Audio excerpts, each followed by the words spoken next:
Hi everyone! Welcome to another episode of Builder's Block here on the Transverse. I'm so glad, as always, that you're here and that we get to spend some time together. So, the usual thing, because you have it go wrong twice and you're paranoid, I'm paranoid. Do you hear me okay? Can you hear me? Things coming through all right? Do you hear music? All that jazz. Let me know.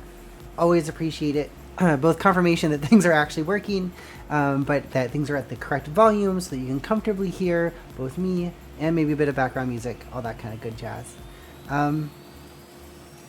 So, we're here once again, and if you are here for the first time, and I think at least maybe you, Geeky Nicole, said this is maybe your first time, this is Builder's Block, one of many great shows available to you here on the Transverse Network. The Transverse Network is a bunch of different people all coming together to share their thoughts, their ideas, and their talents, and almost universally being trans creators, getting an opportunity to put that unique lens and spin both on what we have to share and what we have to show, and as we participate here on the channel and with you there in the chat. This particular show, Builder's Block, is all about sharing a couple of talents from a few of us who have become involved with the network to share some of the things that we love doing, especially that we love creating, that we love building. There are 3 different creators here as a part of the Builder's Block. We have wonderful Emily, who's in the chat, who builds these amazing droids, Star Wars droids that she customizes and paints and puts together on her when she's here on the show. We also have Rosa, who is our fantastic contributor from Down Under, who makes tiny little mechs, which are super awesome. Oh, you can hear my AC. Okay, let me know if the AC gets loud, or if I get, if the temperature feels comfortable enough, I can also try turning it on and off, and we'll see how that goes. But thank you for that feedback, Ashley. And hi, Danny. Welcome. Sorry, clear my throat. I was saying that Rosa does mechs, and that's what she builds. And then I build Lego stuff. I build lots of different custom creations out of the ever-famous Lego brick that we all know and love. So there will be much of these in the show. And not only will I build, but I also take a moment, and I'm sorry for all those who know this very well from the past few episodes, but I also take a moment to share things I built in the past, because there's only so much we can sometimes do during our time here together. So in addition to building some live stuff, and tonight I'm going to be working some more on my town hall that you see in this little picture here, I'll also walk you through something I built in the past, so you can get sort of a complete look at one of the things that I'm capable of doing, and maybe get a sense of why, hopefully, I am worth listening to and watching as I build some Lego stuff. And all that jazz. So that's the second time I've used all that jazz. I'm going to try to not use it a third time, but feel free to buzz me if I do. You're going to hear me clear my throat a lot. I do not know if I have it. Right? Anytime you have a sniffle now, or a cold or runny nose, there's always that, is this it? Did I get COVID? Hopefully I did not. If I did, thankfully I am vaccinated, so that wherever I will suffer is minor, and I will try to stay home so I do not spread it to others. But I had a little bit of a sniffle at the start of the week, and it's continued over the last couple of days. It feels like it's almost gone. Nothing has felt major, but it has made me sometimes have to clear my throat. So I apologize if you get hit with any of that during this show. But be safe out there. Get vaccinated if you're not already. And I'm not just saying that because I work for Pfizer. It's a good thing to do. Any vaccine is good. Get whatever you can. All right. So, the show. We talked about... Oh, I always have to watch that. When I bang it, it knocks the little cameras so they shake a little bit. Sorry for the shake. For the show, I will build, as I said, my actual townhouse. We will get into that. I'm gesturing like this because off to my side is said town hall, right over here, that direction. We're going to get into that. We're going to be building that. We're going to be working on the second floor because we fully did the first floor, and that is so awesome. I know you had no choice in your vaccination, but thank you for choosing Pfizer. And I'm not going to comment, Jeannie, on J&J. Any vaccine. We're going to build that. But first, I want to show you something I built in the past and walk through that and start off there. So, I have a few different things I've put together, and I want to get your thoughts on which one you would like me to walk through. So take a look, consider carefully, and then we will launch into it, and you'll pick, and I'll show one of my past creations. Uh, sorry, I'm seeing your comments now, Jeannie. I hope I gave you at least some reaction, even if it wasn't the one that you were desiring. Screen number 1. All right. So here we have, and by the way, when I say screen number 1, I'm kind of referring to all of this going on back here, plus all this up here. This is even advanced since last time I've done it. Hi, by the way. I have now the original Microsoft Surface. I always forget. I don't know why I forgot. But it's the first gen of the very cool all-in-one kind of PC that folds down flat and you can draw on it. The surface is all touch. It's a really cool device. So I got that sucker over in the corner. That's on its own. But almost all these other monitors are connected to my custom PC. You see glowing there. I use that hand. They're behind me underneath my desk. But I have all these monitors plus this monitor attached to my personal PC, and then I have this new 49-inch monitor, which is just ridiculous. Above, I don't yet have to connect it to my personal PC because my video card is not cool enough, because I cannot get any of the 30 series or 6900, 6800 series video cards. So for now, I have it connected to a first-gen Surface tablet, which I managed to get from work when a bunch of executives asked for them and then none of them used them. So I got an old Surface tablet. So I can see chat above the camera in the middle and then have this connect to the main PC. I don't know why I would just walk you through all that, but there's a whole intro into the ludicrous amount of gadgets I have around me. And I justify it for my work. I do web work. But it's just because it's fun. Like, it's not like I even do much streaming, but I just love gadgets. And I am blessed to be in a point where I can have this stuff. So, yeah. Yes, the 49-inch one is curved. It's like two 27-inch monitors side by side. And you can even use it as two monitors or one continuous display. And it is freaking awesome. Freaking awesome. I'm a fan. All right, so let's go back to the one right behind me, monitor number 1, which has my browser open on it. And here you go. So this is my website, if you have not been there before. justjess42.com. Always gotta do my own little plugs. But the reason I'm showing it is not only to show off my site, but also to show you where you can find a lot of these creations I'm going to share with you, these things I built in the past. You can go in and enjoy to your heart's content should it so inspire you. You can check it out on my personal site, as well as, and I don't always do a great job, but I'm trying to do better, I put down a schedule of when I'll be streaming, including, as you might have noticed, at our new time of 9 p.m. This show originally was at 10 p.m., but that was because it followed another great show on the Transverse Network, The Valkyries. The Valkyries has since moved to Friday, and so we realized, oh, well, we can pull this show up a little bit. Maybe having it slightly earlier might be easier for those, at least those of us on the East Coast. I have less of an excuse now to miss my morning meetings, knowing I'm only streaming from 9 to 11 instead of 10 to midnight.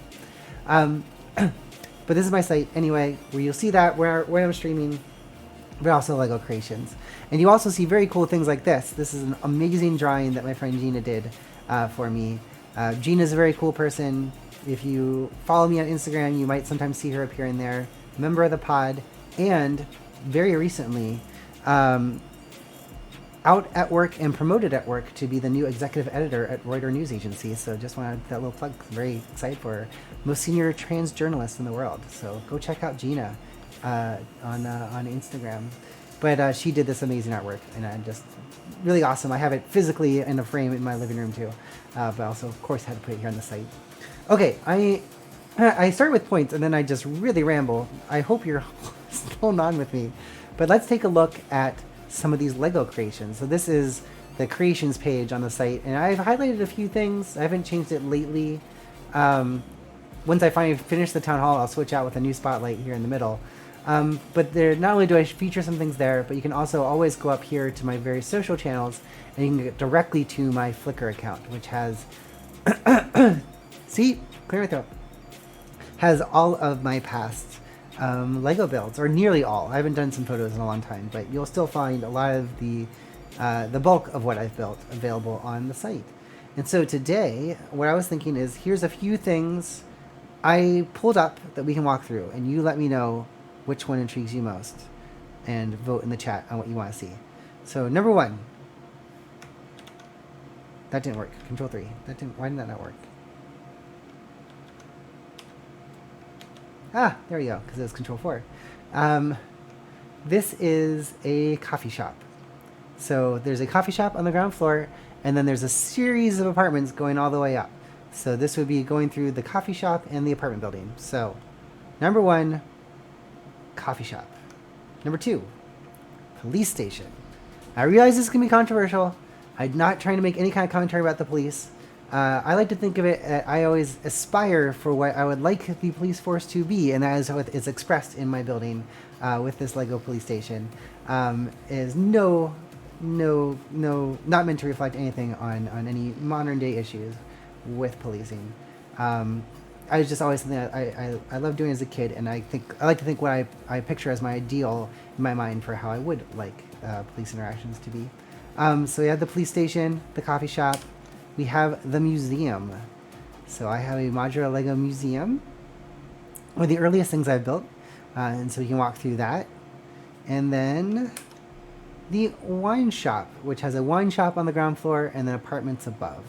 So we have wine shop, museum, police station, coffee shop. And don't worry, if we don't go through one now, I guarantee we'll go through another in another show. But for right now, if you don't mind, please let me know in the chat which one of those things you would like me to go through, and then I will do so. And if you don't want to see any, then tough, you probably shouldn't be here.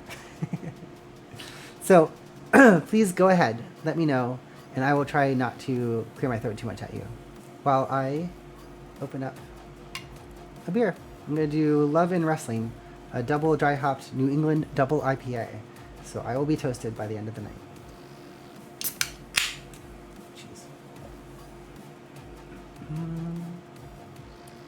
I'm not looking at the chat because you're all saying what you want to see.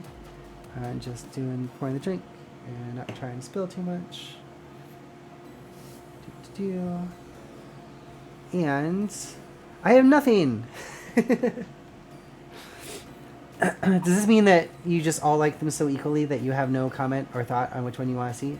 Is that what I can take away from the lack of expressed interest in any particular building construction? I hope that's what I can take away. All right, folks, if you don't pick in a few seconds, at least one person, then I am just going to pick for you. And then, it might be terrible. You don't know. Anything? Bueller? Okay. I am just going to pick then. And I hope you do not regret your silence. So, I'm thinking let's do the police station. It's one of my more involved builds, and so I think that would be fun to walk through. So, get ready. Here's the Lego police station I made. Now, one thing I'll mention, excuse me, and you might not be familiar with this, but here's the deal with what I'm building. And for those of you who have been here before, I apologize because you've heard this a bunch of times, but for anyone who isn't, what I tend to build in my Lego constructions are what are called modular buildings. Man, I'm sorry. I don't think I fully anticipated how much I would have to clear my throat. Hopefully this won't get too bad. Admittedly, drinking a bubbly drink might not help. Modular buildings is basically a style of Lego sets, a format to follow. There's an official set called Cafe Corner, and when that was released, that was the first official Lego set that was considered a modular building. They didn't call it necessarily modular. All of us users called them modulars. But it was a building that was kind of novel because it was all four sides. It wasn't like here's the facade of a building and then the back is open for play. It was a whole complete structure. The very first one had almost no interior, but as they've advanced, they've done more and more interiors onto those buildings. And when I first saw that, I had always loved Lego. I've always built my own custom things. I always dreamed of building giant things. And my imagination was always way out beyond my means, both in terms of the actual Lego brick I had, the amount of money I had to buy the Lego bricks, and the amount of time it would take to construct some of those things. And that, the overwhelming nature of that meant that I just wasn't building any of those things that I wanted to, that I would imagine building. And so when the first modular came out, and I say modular because you can not only connect them to each other, you can also stack them on top of each other. The floors lift off, the roof lifts off, you can see inside of it, so they fit together in that fashion. Once I saw that first modular, all right, I thought that's a scale I can build to. I can do that. I can achieve that. And so ever since then, the majority of the things that I've built have been buildings that match that modular scale, that fit into that thing, so that you could take anyone's other person's modular building and put it next to mine, and boom, they'd fit right together because they all follow that same standard. And you can whip together a town in no time flat with all the different multiple people's modular buildings. My vision, of course, is for my own town and my own future home. But for now, I have a storage unit full of 30-some custom modular buildings, along with 70-some vehicles to accompany them. And so this is one of those buildings, and it is the police station. Now, most modular buildings are going to be either 16 by 32. When I say that, I'm talking about the number of studs on the base plate, or they're going to be 32 by 32, which are 10-inch square base plates. And no worry for being late. Thank you so much for coming, Alyssa. I'm glad to have you here. But yeah, you clean up as you need to. I'm just super happy that you arrived. I was babbling on about the modular Lego system, and now we're going to walk through my custom police station that I built in the past. And I was just commenting, most modular buildings are smaller, but this particular one is 2 full base plates side by side. So 20 inches wide, 10 inches deep, and however the heck tall it is. This was, I think, at the time especially, the biggest modular building I ever built, probably until the one that I'm working on that we'll see some tonight. So this building, we'll click on the first pick here. Here's the whole police station. And sorry, not all these pictures are great. This one's pretty fuzzy. There'll be some clearer ones. But you can see I kind of had a vision in my mind almost of some of the stations that you potentially could see here in New York City.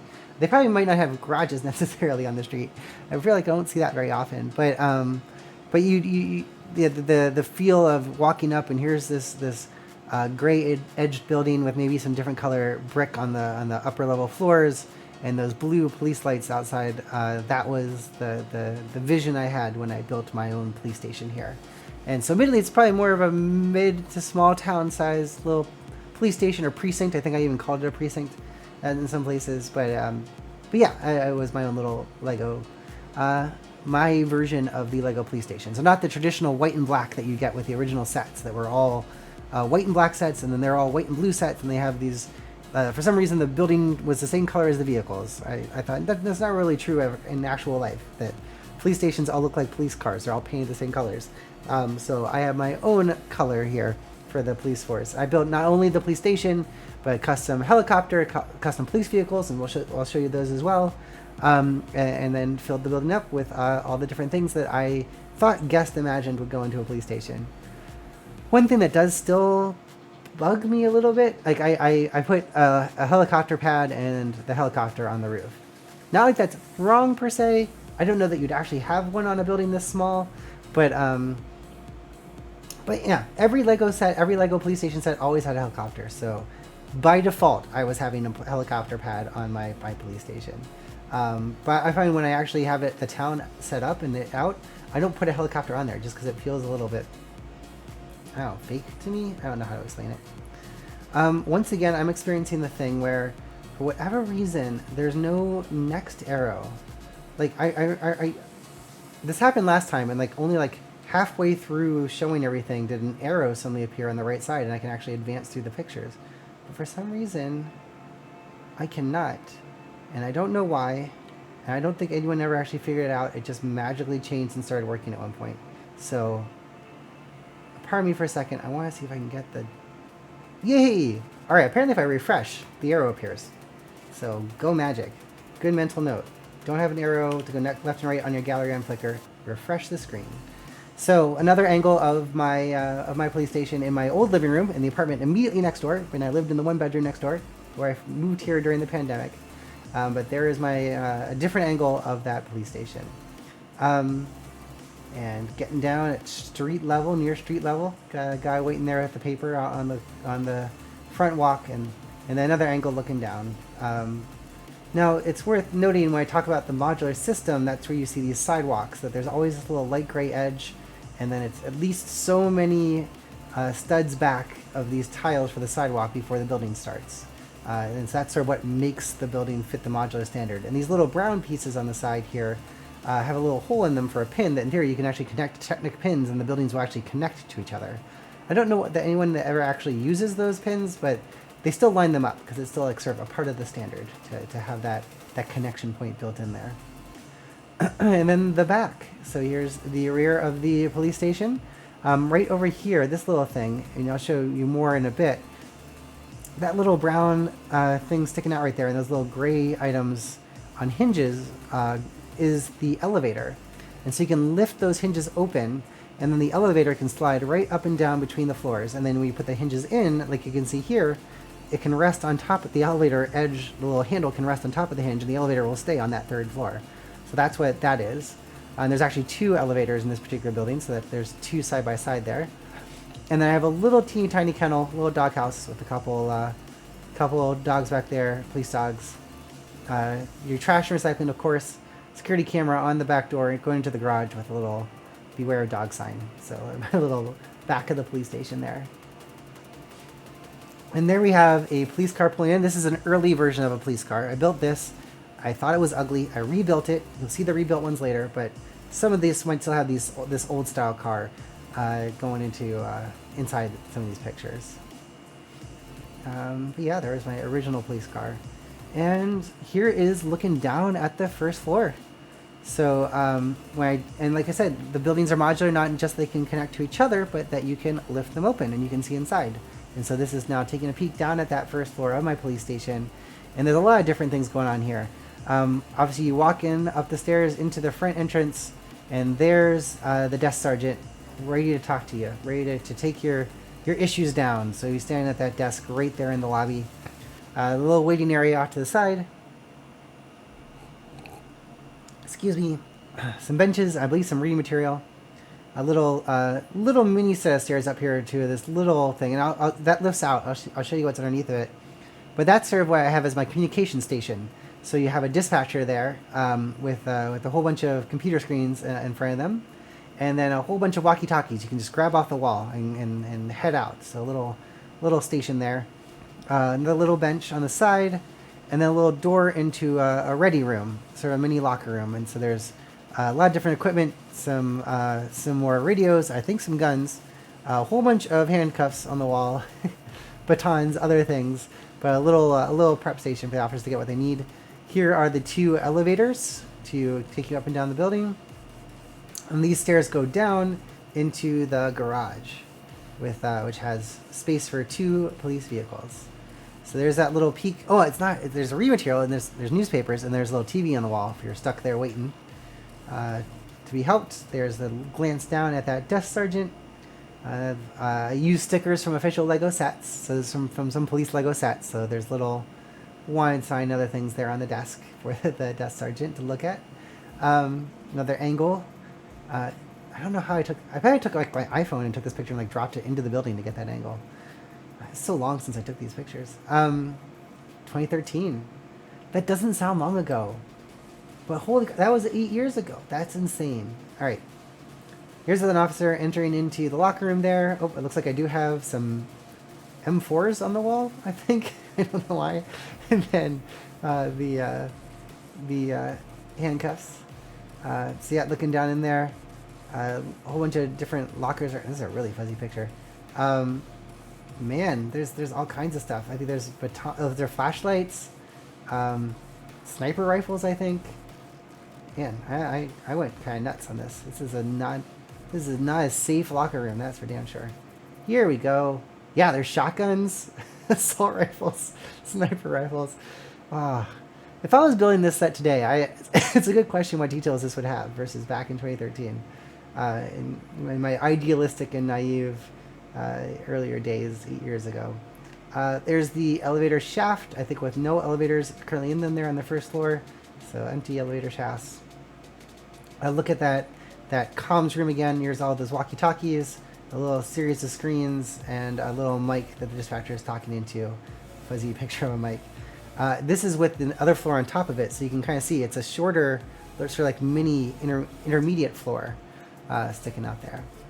And then we click back out again with the floor off. There's a little wanted poster. And it's worth noting, so I mentioned this is 2 base plates wide, so you can see here I pulled away half of the building. So the building does click together and pull apart, so I can pull it apart when I transport it into 2 giant chunks. They don't make any sense apart from each other, but they can still, the whole building can split in half and separate it out. That's what my office of police dispatch? That's better. That's more charitable. A lot of other people said they wait for me to like blow up North Korea. It looks like I have like a war center that I have all my screens and stuff. So I'll take my office looking like a dispatch center. When you lift out that comm station, what's going on here is below, off of the garage, is a riot gear storage area. So down here at street level is the riot gear storage. And so these are battering rams. There's shields, police shields, batons, all kinds of stuff there.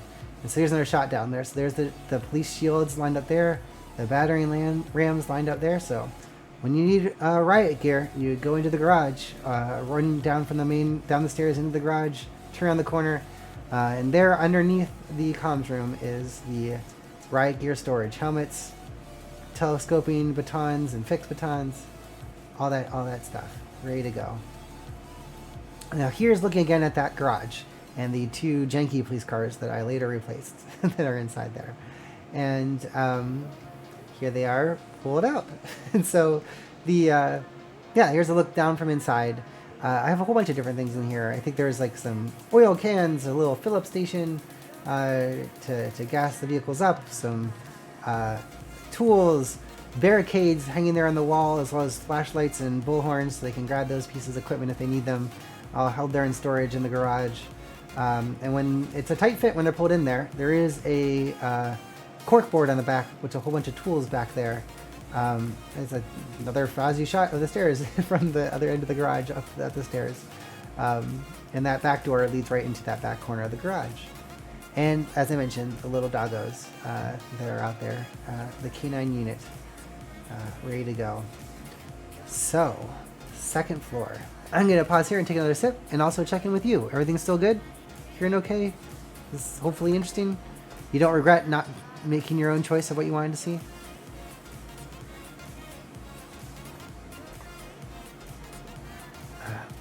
I'll take Q. Q is good. Thank you, Daddy. Okay. Continuing on. Second floor. So, there are... Because I don't have stairs necessarily going between every floor, that's why I have 2 elevators, so people can always, if they break down, you always still have another route to go up and down.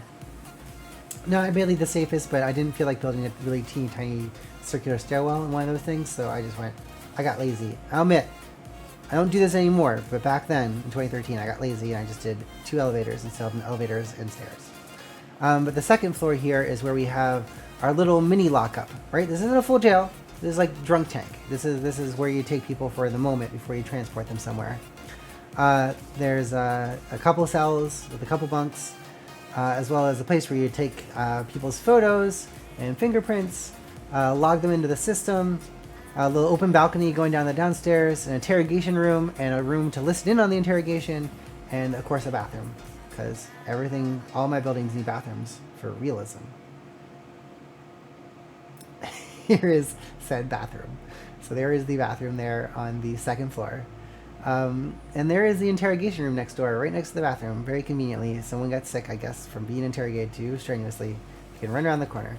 So here you have a person of interest being interviewed. The light is there shining in their face while 2 people interview them on the other side of the table. So we got that going on. And then there, back behind the one-way screen, with a little microphone and some recording information, they can speak in if they want to, but there's 2 people watching the interview take place through the glass. And you can't see this. If you're in the room, you can't see that. Maybe in this case we'll say the light is on in the back room. And I didn't realize that one-way glass is contributed, a lot of it is based on where the light is shining. So the room where the people are watching is always dark, because that's what makes it opaque from the other side. If the light was on in the other room, then it's no longer one way, and you can see through. A little trick there. So there's everyone watching the interrogation. Oh, it next too fast. Looking down 2 levels of the elevator shaft. So it continues. Goes on up. And then there's someone who, I guess maybe made a trip to the bathroom and is now being walked around. Guard and person in handcuffs being walked back around to the cell picture taking fingerprinting area where people are processed. Walked around the balcony, and there's the guy really happy to have his picture taken, staying there against the I thought that was a great sticker, official Lego sticker, with all the heights of bricks there. So he's being photographed by one officer. Another guy is entering in information onto the computer there. And then you have a row where things can hang in, including a cell key and spare documents, different little bits of paperwork that they have to use for processing, taking fingerprints and such. Supplies. So you can see there looking down. And I found official policey looking tiles. I forget where they were from. I think like police IDs actually, but whatever. It looked like it kind of worked, so I used it. I'll note here there's a little bucket of handcuffs, because you can't have too many handcuffs, and I literally have too many. Every set came with like 7 extra, so I have a whole actual container. I have a whole container, almost all handcuffs, and some riot shields. Oh, that's a wrong camera. Riot shield. Endless handcuffs. A ball and chain, I guess for really old-timey jails. The punchline is, I get a lot of those. Also, here is my DOS keyboard. Randomly. So, back to the second floor. We have a little caution line as you pass into a secure area through the gate into the lockup. And so there's sort of locked and open lights there for these doors, because I guess they're electronically controlled. Some spare handcuffs hanging at the end, because I really did just want, I had so many, I kept putting them everywhere I could. A camera watching the 2 doorways, and there are a few people hanging out in the cell waiting for a transfer to county or wherever. So there's a little desk and chair, bunk beds, and of course a toilet and a roll of toilet paper. So not robust, but enough to get by, enough to hang out in for a little while, or if you need to sober up. So looking down that row, and the same is true. That's where those bar windows are there on the second floor. So that's part of that lockup. Hey, AV, thank you so much for stopping by. You're just in time right now to see the second floor of and a fuzzy picture of the second floor of my police station. I'm showing off my the jail section, and so if you want to see all of it, you can find it at justjust482.com. Go to my Flickr account and you can see the albums, including my police station. So sorry you missed the first floor, but there are 2 more floors of fun that you're arriving just in time for. So there's the bunk beds again, and yes, people can actually click onto it and lie down into it. So I was proud that they are functional. And that completes the second floor. So now on to the working floor, the third floor. So this floor is the bullpen, basically, where all the work gets done, as well as a shooting range, which I probably would not be on the 3rd floor of a building, but I did it, and some other lockup, evidence lockup. So, hey, welcome, Emily. Thank you so much for stopping by. 2 Emilys in the chat, always awesome. Great to have you. Thank you for coming in. So I was just telling Amy, who also just arrived, I'm showing off my Lego police station. And so we're diving into the 3rd floor of this past build I made. And at the end, you have the head of this precinct. I don't know if that's the captain. I don't know if it's the chief. Depends on how broad this place is used. But that's what's going on here. This is the office for the head of the precinct / station. And then a little sort of secondary office, another little meeting area where people can chat one-on-one, as compared to the interrogation room that was on the floor below. Just another angle of those same 2 rooms. The little like bookcase in the back of the office there, and then the other little tiny office.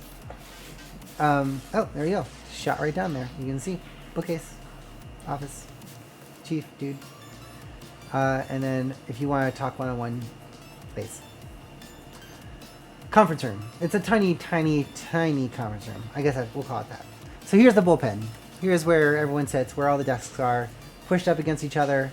Get out of the elevators, and boom, you're right in the thick of it. Everyone's sitting around. Think of Brooklyn Nine-Nine, right? This is where all that activity is happening. You got filing cabinets over in the corner. Another bucket of, yes, you guessed it, handcuffs, because I have so many handcuffs.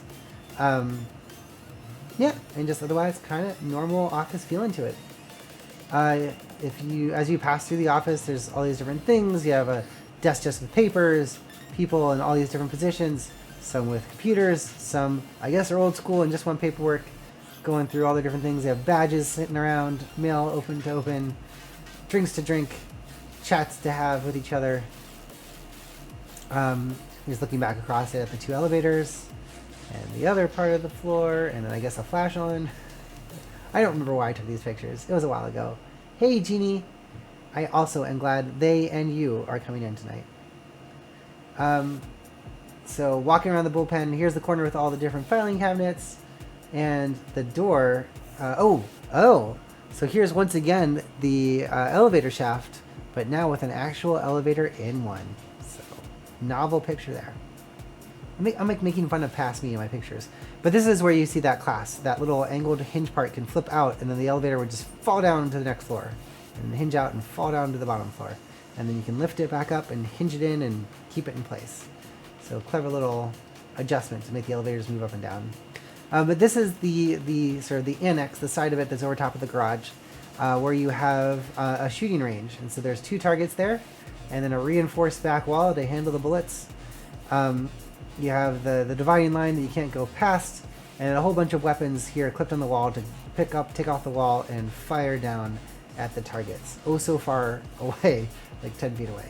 Again, probably not a thing you'd have on the third floor, but I just really wanted one in the building. I had the targets. I put it there on the third floor. It doesn't have to be logical. It's my police station. The other door up here up top is evidence storage. And so you have a little clerk there and a couple more empty containers or more less critical items, and then another locked cage. And behind it is the valuables, the contraband that's been taken or used as evidence that's kept locked away. And thank you so much for the follow. You made such a great decision choosing to follow the Transverse Network. We will not only get things like this, me just showing you all of my past Lego stuff and building things, but so many other shows. So thank you, You Found Carl. I'm sorry, my eyes went out of focus on that one. That makes more sense.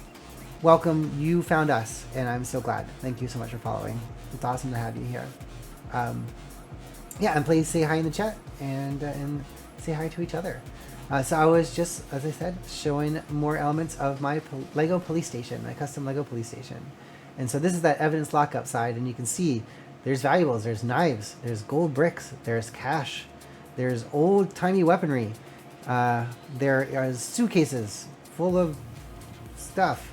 I think there's a rocket launcher. I think that's the bottom of an RPG right there, or a rocket launcher.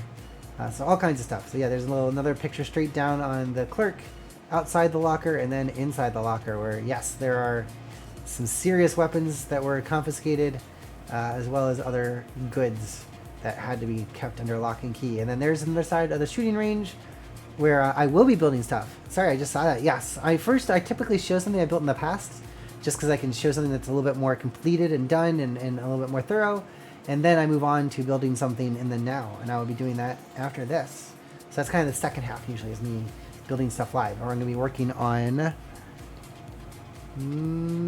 that. I have to figure out where to put my hand. My town hall, finishing the second floor of my town hall. So that's what we'll be building in a moment.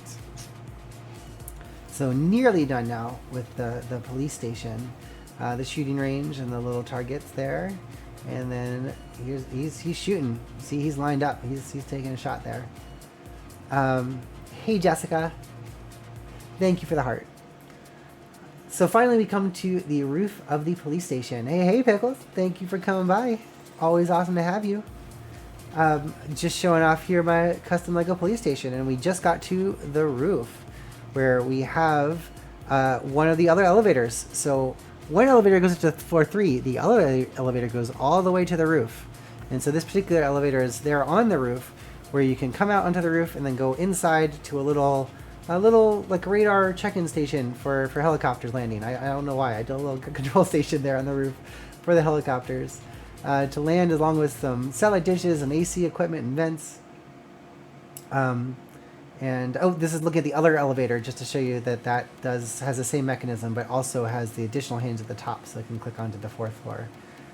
There's the helicopter landing pad, which, for as weird as I thought, and it's probably too small of a building to actually have a landing pad, I actually did like how this particular landing pad came together, because that roof is a little bit lower, but the pad itself is raised, and then that little bridge kind of lands down on it, so that yes, the air traffic, the police helicopter. I was trying to use lingo, and then my mind completely blanked.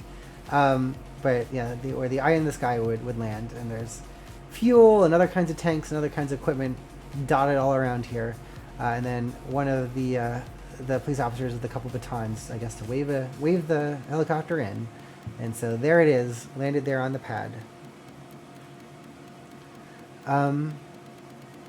Yeah. So this is a view, right? That's basically all of the components of the building, all the little elements and details of it. But to pull back out, here it is, again, because it's modular, it's shown it pulled apart. So that even though it's 2 base plates wide, I still made it so you can pull the entire building in half, and it will pop apart. And so you can see there it is, the stairwell from the garage coming up to the lobby, and then the rest of the lobby. The wall where that wall goes into the riot storage. This one is the entrance into the comm center. You have the desk even a little hanging off the edge of the roof, of the floor there. It slides under there. Same thing, the chair hanging off. It slides into that part. But yeah, so the whole building can come apart, which makes it really easy to transport and then reassemble for actual shows. When I would take this on display back in the olden times when we would go into public and do shows. So here's that look end on of one half, look at the other, which then smushed together into one building. So that is the whole Lego police station. For anyone who missed it, who came in later, the entire piece looks like this. So this is the completed exterior of the police station, and right there at that, these 3 windows and doorway are one base plate. This door and then the garage are another, and the building separates right there. But it clicks together fairly seamlessly, so it can still feel like one full building. You can never, ever have too many handcuffs. One other little detail I want to show, that I mentioned that there in this particular photo shoot, when I built this building, I had 2 police cars that frankly were not, I didn't love them. I later tore them apart and rebuilt them. And I'm very happy with the design of what I came up with at the end. So much so that I built tons of police cars. And yes, you're exactly right, Emily. So I 100% was picturing precincts I've seen, even here, like, what is it, 10 blocks away? Yeah. Yeah, that was kind of what I was picturing. Plus the garage. Not all of them have garages, but I kind of added that. But that main building was exactly what I was thinking. So good eye, good picking up. So these are all, I went a little bit nuts once I came up with the design for the police car. I built a lot of cars, and not all police cars, based off of that new design I built, as well as a few SUVs. And so that's what this is. Here's a sheriff's car. So the tans, light tan, I thought that was kind of neat to come up with different patterns for the cars. So I have that sort of sheriff's vehicle. I actually have a prison transport that kind of fits with and goes with. I have some standard blue and whites. And so you can see I used a much lower windshield, which I thought just looked better, looked a little bit more realistic versus the really large and awkward feeling style of the first version of the police car. And here, I should open that up so you can see what I'm talking about. Oh, nope. So sorry, I just want to compare the one I'm talking about, so not all of you saw it. So the first version of the police car was this. this, which I thought was very ugly. I was not at all happy with it. I built it, but I didn't love it. And so this is me going back and rebuilding them. And so I have these, I think I have 3 of these blue and whites. Yep, there they are. 1, 2, 3. And I gave a particular style of uniform for those ones. I have this version of blue and white. So different, I was able to make 2 of those. And that one even has a little map inside, which I thought was kind of nifty. And then I made these guys. I like, all right, these guys, this is that particular region, town, what have you, that has that style car and uniform. And so yeah, there's the old one. I forgot I mixed this. There's the old ugly one, and then there's the new hotness. I liked this version of the car much better, and I built this, and then I built all the other cars after I built this, where I thought this was something that felt a lot more appropriately apportioned, having it be shorter, basically. It was not easy to do, especially not easy to do to build this and still be able to fit a minifigure inside of it. So I was very happy that I was able to pull this off. And so the roof still lifts off, and you can see you can still have a person behind and in front. It's a close thing, but they do technically fit in there. And having that lower profile. So there it is. And I was able to build a lot of those. So I built six of those, the dark blue and white, which is my favorite style. And I found some custom stickers from a Lego birthday set, so I was able to put different numbers on top of them. So I was very happy with how these came out and how they look. And so I built, not only did I build those, I also then went back and built 2 SUVs in the same style. And I thought it was kind of neat. So this little pattern back here where there's something coming down from the top and up from the bottom, they're not actually attached to each other. There's just 2 wedges resting against each other. But I liked how it kind of created a little, it was like it was a paint job, right? To have that little angle on that back panel of the SUV. Yep, and the back opens up. It's a little chunkier. The dark blue pieces are harder to find, and there's less variety with the pieces, so you sometimes have to do some more arcane things to make it fit together. But the roof also hinges up. You can fit people inside of it, and so there. 2 SUVs, 6 squad cars, all of that style. And that's what I considered those attached to that police station. I don't know if this had European plates. I kind of use whatever Lego license plates they give me. So I obviously Lego is a Danish company, so I think their license stickers tend to be European in nature. So yes, I guess they are European plates for the Pulitzer here. And then finally, when the Lego movie came out, you had the bad cop police force, and they had this crazy looking badge and the super secret police stickers. And so as silly as super secret police is, I still nonetheless went out and made several super secret police squad cars using stickers from that set. So I have several of those, 4 of those, the super secret police cars. Oh, and this is the prison transport bus, styled just like that county sheriff car. So that those 2 go together. So I now, when I display them, I put them together in like a convoy, the squad car and then the prison transport bus. So yeah, there's all of the nuttiness from that past build. There I am. Hi. So you did a great job. You bore with a lot. You bore with me coughing, and you'll still bear with me coughing, I hope, as we move into actual building. So I probably should get this keyboard out of the way. I don't need it to change screens anymore. And so we have an open building surface. And if you don't recall, or you didn't catch it before, we have been building over the last, the last 3 sessions. We've been finishing off the interior of my Lego Town Hall, which is that sucker right there. And I sometimes go back and forth saying Town Hall, City Hall, and it doesn't matter because it's all fictional and fun. But the reason why I say things like City Hall is because I recognize that there is an official Lego Town Hall, and so I don't want to try to usurp that or claim that that's what is going on. This is my own different building, and not like it ever would seem like I am, but I kind of like to mentally segment it out so it really is me building something different. And I can show you the official one, which is a beautiful set. Lego's official sets are beautiful. This is my attempting to create my own that can live up to being alongside of them. So what I'm clicking on here is the it has the official Lego Town Hall in it, and then I actually built 2 custom wings to go on the side. So there's the actual Lego Town Hall that you can buy as a set, or you could buy as a set. The donut shop. I have a donut shop built into my train station. I do have a donut shop. I probably should build another donut shop, but I do have at least one donut shop. So the police do have somewhere to go. It's just not in the police station. It's a separate destination.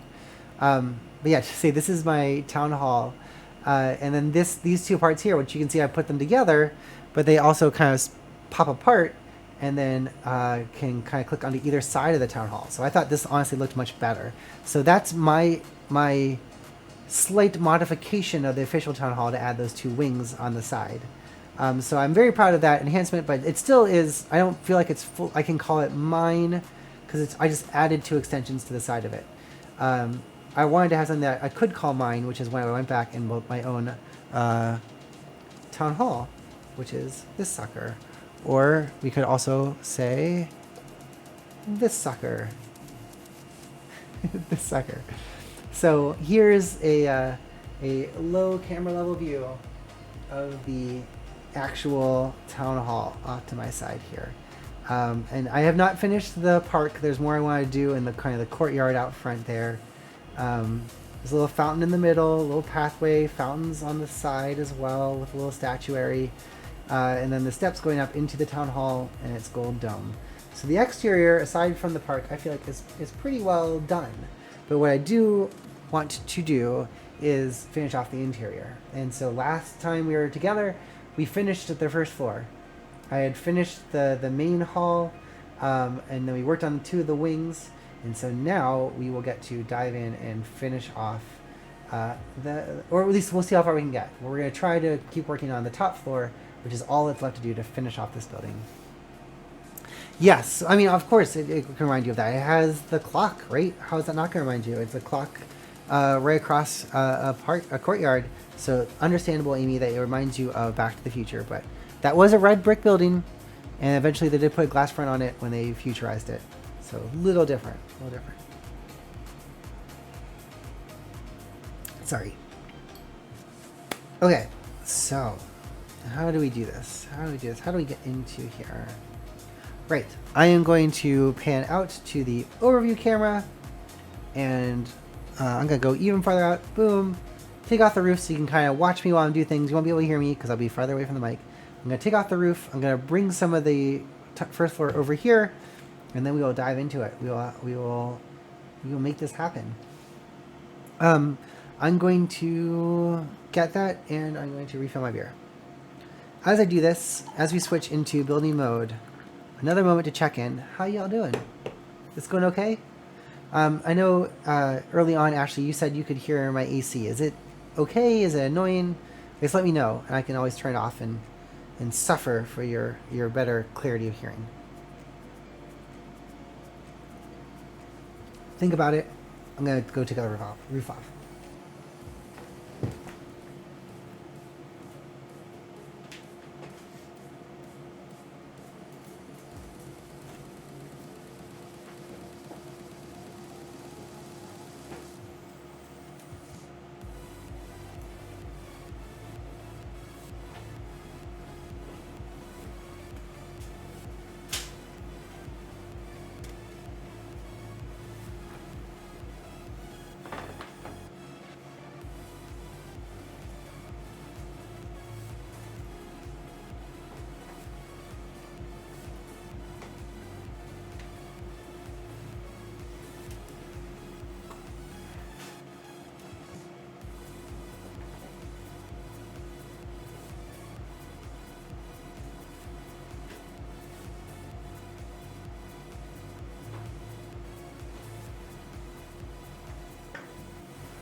Okie dokie.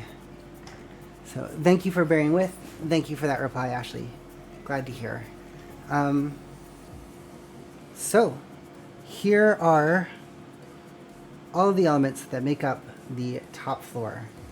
Um, and as you can see, there's quite a few. And sorry, that was a little laborious to go over and bring them back and forth, but they can be a little bit fragile, and I really did not want them to. I didn't want to try like do two at once and drop and break them, so I took the cautious route. So thank you for bearing with there. But yeah, this is the unfinished second floor, and you might recall when we did it before the first floor. There's my hand, but I will kind of try to do a little lean over here and show. I'll take off the power cord. So here's the first floor, which has the entrance, a little place for reception.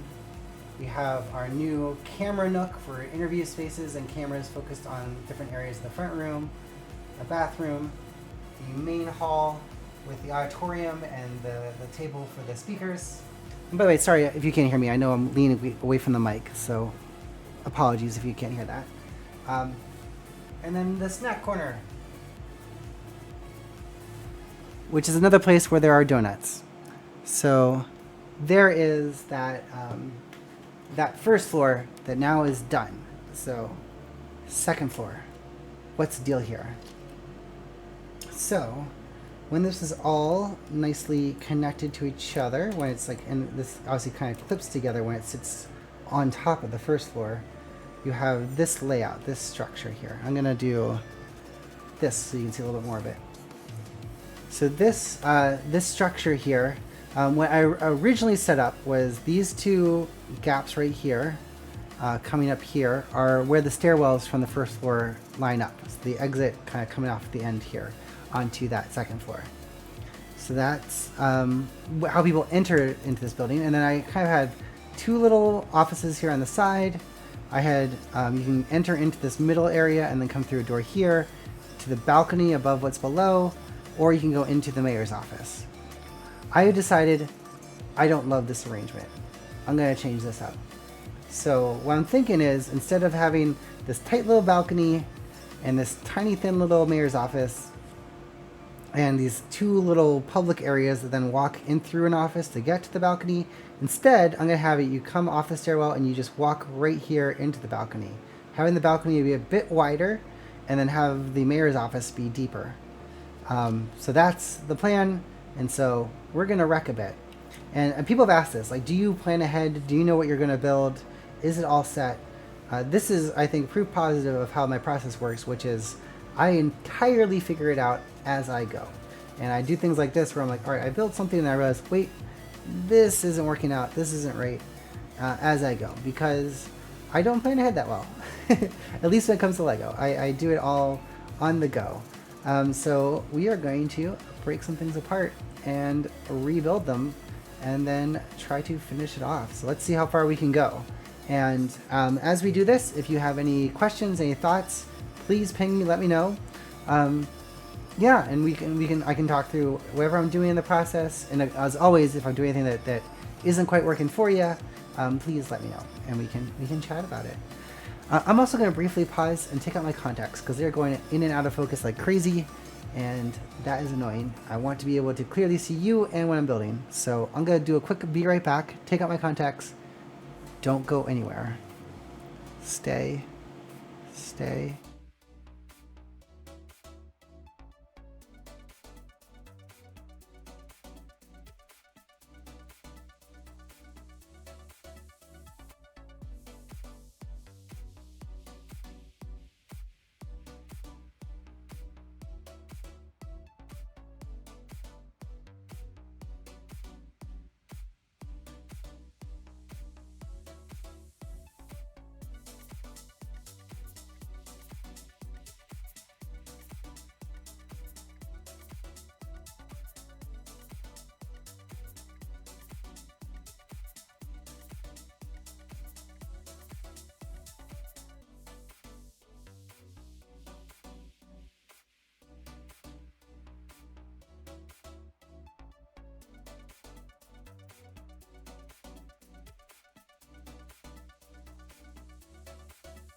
Ta-da! I'm back. As Ashley always says, if your contacts are always bothering you and you're always taking them out at some point in the night, why don't you just wear your glasses? And it's not like I don't like my glasses, but I do like how my contacts look, and I'm so blind it's impossible to do my eyes without my glasses on, or without my contacts in. And with my glasses on, I can't reach things. So that is why I always start with contacts, even though I eventually transitioned to glasses. Apparently that was a transition joke. I don't know why. All right, so oh, Danny, that was a sad comment. Oh, I'm glad I told you to stay. I'm glad you stayed, especially. Thank you very much for hanging on. Yeah, and I'm sorry that you needed a coffee and that you had to stay, but that's just the rules. I can't. I mean, yes, I literally made it, but you're stuck with the circumstance. I can't change that. You had to stay, so you had to stay. That's the deal. I'm so glad you all stayed. All right, now the actual teardown and build. So we are going to take apart some of this and rebuild some of it, and make it hopefully an easier flow, a little easier flow through the building. So let's see how firmly I built this and how easy it is to break it apart.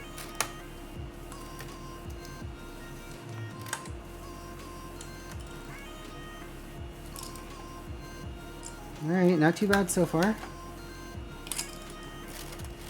I say beside me, I have a whole bunch more, not like a few pieces up here, but then whole bags of brown down here, brown pieces, so that I can keep on reassembling this into whatever new configuration comes out there at the end of it. That's awesome. What are you cooking, Emily? And alright, other Emily who said the coffee's okay, that is, I guess, acceptable. And sorry, I can also say like Pixel or Would Go. I don't mean to conflate the Emilys. I just, once I know it, it's hard for me not to say the name.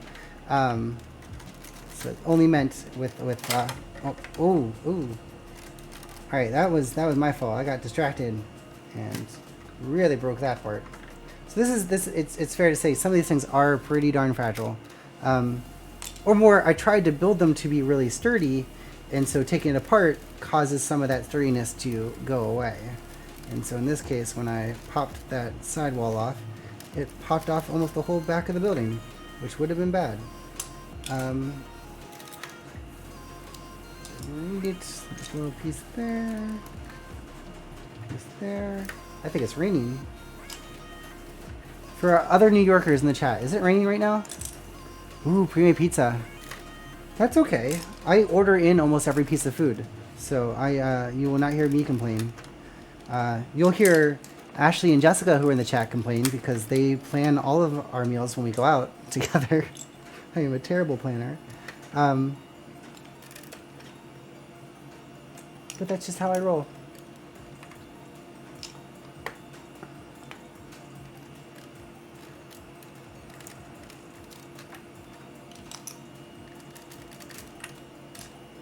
Alright, how am I doing here?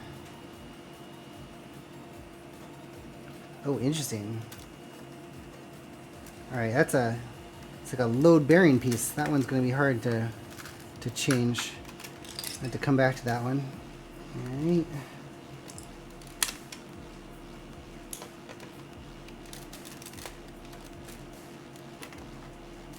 Sorry, hopefully you can see what I'm doing. Sometimes forget to look at the camera and see what you're seeing. So I don't know what to do about that if you can't see what I'm seeing, because I might not see you saying that you can't see what I'm seeing. That was not good English. No rain. Okay. I am going to be guest starring on a cooking show in September. I think it's okay to say that. I don't know if Billy's in the chat, but I will be on Queer and Teen Kitchen, another amazing show here on the Transverse Network. So it's a great question. I can bake a little, so I'll bake, I think. That's the current thinking. I'll bake. Alright, I'm going to put this down. As I'm doing this, I'm realizing it might make the building, this floor, this center piece of the floor, a little less firm. It'll be a little more structurally unstable. But you know what? That's okay. I will sacrifice stability for visual perfection and being really, really careful when I move the pieces around. All right, so what's next here? I have, right, you come out the stairs, you walk in. Questions, how far out does this office extend? I think I'm gonna make it be shorter than it is. So what pieces do I have here to start with? Yeah, all right. So this is, so what I'm looking at, what I'm sort of trying to figure out now is these pieces sticking out here, they go all the way through into here. So taking them out is not a smooth process. So I need to figure out how to do that and do it well enough that I don't accidentally like tear apart the entire building. So, as for it, I need to take out this wall.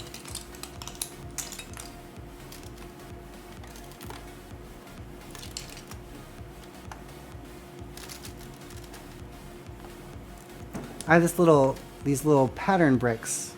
I think they came from a Batman set. They're like little wallpaper bricks. So I didn't know what to do with them, so I decided they're going to go inside the mayor's office here. So that's the deal. That's what those things are about.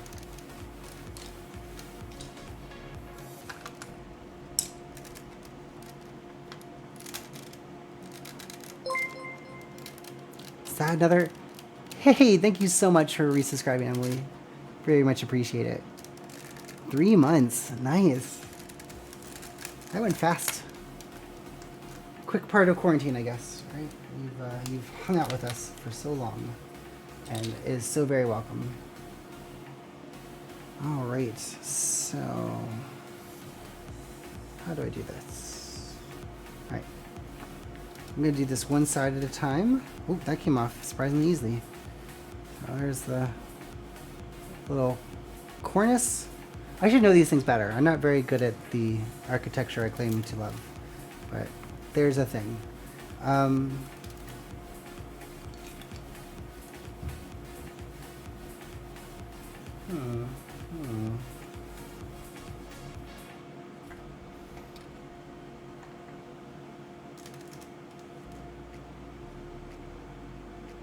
guess I do. I'm trying to think what's happening on the other side of the wall. So the other side of the wall will have a random white spot. Will that look okay? That could work. That could work. All right. So if that's how far out that comes, we'll do that on top. We can put this back on.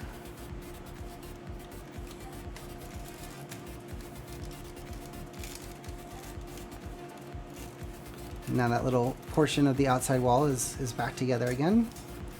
And this is now shorter on this side than this side, so I can do the same on the other. Rebuild that to be a little bit smaller.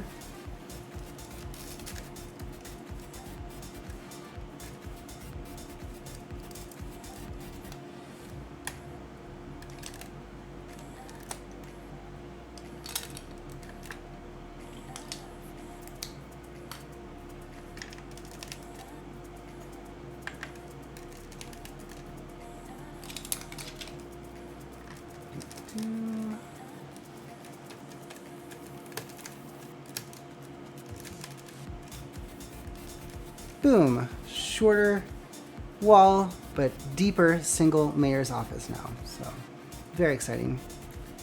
Beer break.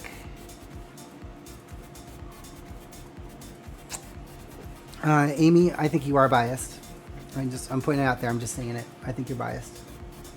Might be controversial to say, but I'm saying it. You might be biased when it comes to Billy. Just want you to be conscious of that. That's all. Just be aware. Let me think. Double doors? Should the mayor's office have double doors?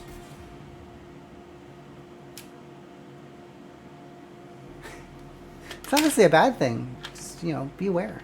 Just know. Alright, I think I'm going to have double doors on the entrance to the mayor's office. Grand entrance. Throw them open. And the doors should probably open in.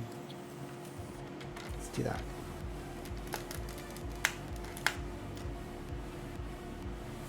Alright, I'll need another door, but I can find that later. Alright, let's finish off the bottom here. Do...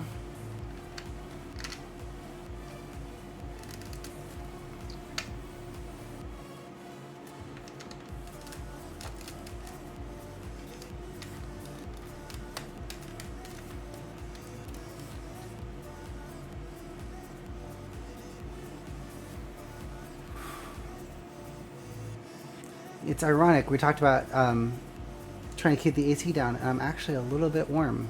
I'm gonna be right back. I'm gonna turn down the AC. Hopefully it won't get too loud.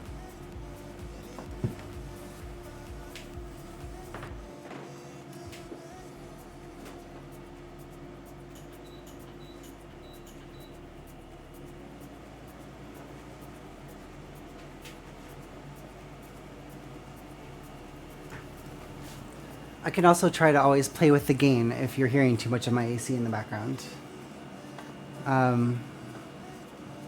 Oh, thank you, Danny. Right. He, she, or they. It could be how awesome it would be to have a non-binary mayor. But they are of that position. It's appropriate to give them a full formal entrance. So all the more justified to have the double entrance. Cool. So how do I finish this off? Great.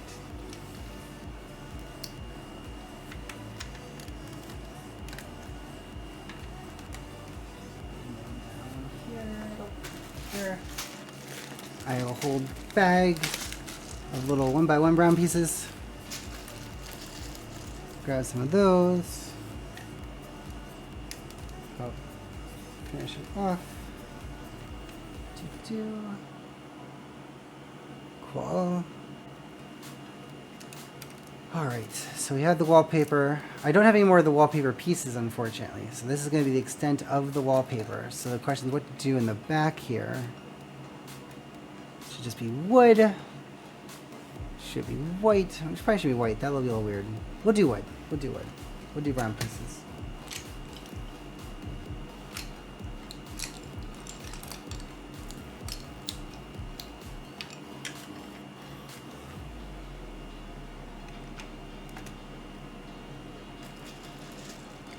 Cool.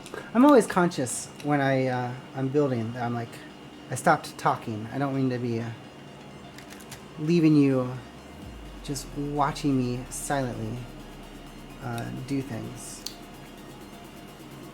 I don't know what to monologue about necessarily. Theoretically, it'd be like Lego stuff, but I'm not always so creative to know what cool things to tell you about Legos while I'm doing that. Which is on me.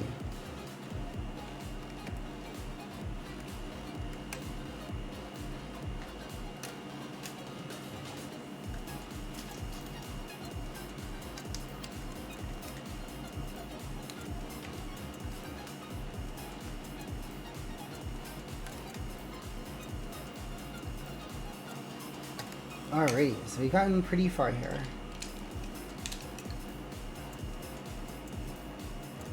Yeah, look at that.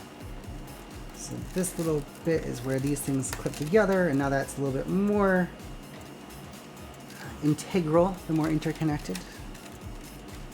Little firmer. Add yet another little 1x1 brick here to fill in that gap. And now, alright, we'll go across the top. Boom. Boom. So how tall is this? There's 3 above a door. Alright, it's 2 more levels.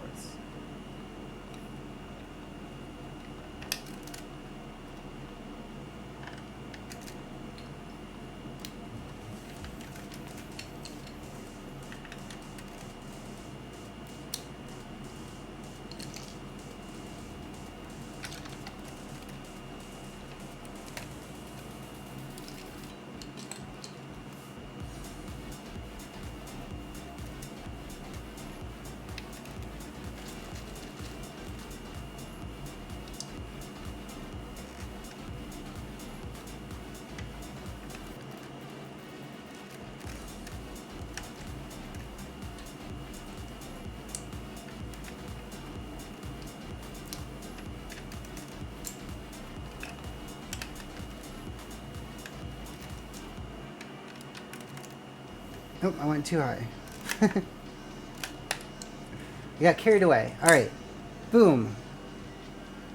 Re-engineered. Sorry, I was how close it got to me there. I moved it out of the frame, but there is that. So, thank you, Danny. Good question. Good job. I'm like, oh no, I have nothing to talk about. And you came for the win with a good question. So where do I buy my Lego sets? And it's worth noting because I have a big size mound back over here by the door of sets that I relatively recently got for breaking down and using them for parts. Sorry, my hair is bothering me. I kind of get them all over, but mostly from Walmart, Target, and Amazon. Anywhere I see a sale on sets, and that's most often the place where I'll find something. You can get all kinds of different sales. I try to shoot for sets being at least 30% off. So I figure if I can get a 30% off set, then that feels like, all right, that's a decent savings for me. I mean, I also look at the set itself. Do the parts look like something that I would use a lot? Is it is it actually conducive? Is the elements that come with it conducive to the kinds of building that I do? But if I can get it for that value, then I consider that a worthwhile investment. So I go on those sites, and you can sometimes just search by sale. There's also a Lego deals subreddit, and so sometimes I catch deals on there of different things that are available, and dive in, grab them, take advantage of that, and get some great bargain sets. And that's how I have Giant Stack. I'll say I'm also certainly very blessed in life that I'm able to do that and able to afford it for my day job and all the work that happens there. Plus, I'm old and lucky enough to have been doing very lucky to have been doing it for a while to be able to have that as an investment. And I've even started to buy some Lego sets as an investment so that I can sell and reinvest in more in the future. And actually some of these modular sets I've been talking about are some of those very valuable sets. That town hall I showed back in one of these windows. Oh, that's the wrong mouse. This mouse. That thing, that middle portion that was originally a set. That set sold for $200 originally. And I wonder what it is now. Let's carve a path here.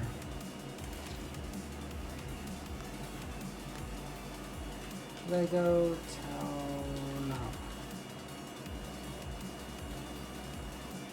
So an in-box set on Amazon goes for $1,150. On eBay, a built one goes for $780.